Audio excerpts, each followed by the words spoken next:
Meus amigos, bom dia. Olha que palavra bonita Deus tem para nós hoje, Romanos 14, versículo 2. Porque um crê que de tudo se pode comer e o outro que é fraco come legumes. Tem pessoa que come legumes, não é que ele acha que é pecado, é que ele se dá bem. Aqui está falando quando a pessoa acha que é pecado.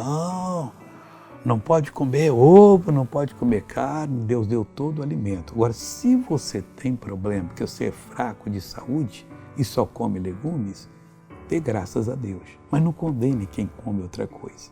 E se você come, pode comer de tudo, não condene o outro que tem um problema físico. Ore por ele. Oh meu Deus, dá fé para essa pessoa ser liberta dessa alergia, desse problema, e ela será liberta. O bom é a gente sempre ser dirigido pelo Espírito de Deus. E nós o somos quando temos aquela palavra na ponta da língua. Qualquer problema, mas Deus disse isso. Sem condenar ninguém, vamos ser pessoas abençoadas. Veja esse testemunho de alguém que foi abençoado. Sofria do joelho, as pernas até tornozelo embaixo. Quanto tempo? Olha, faz desde 92. Está com 26 anos. Entrando agora. Era caminhoneiro, um pneu dianteiro subiu em cima da minha perna. Eu tinha que chamar meu irmão para só debriar o caminhão.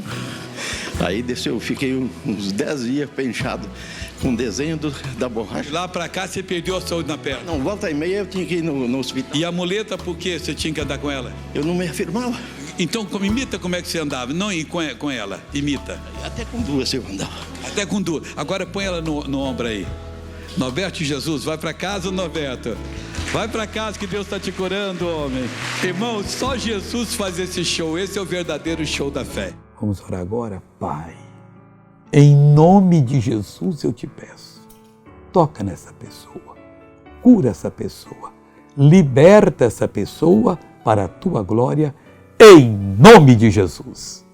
Amém. Deus abençoe. Bom dia.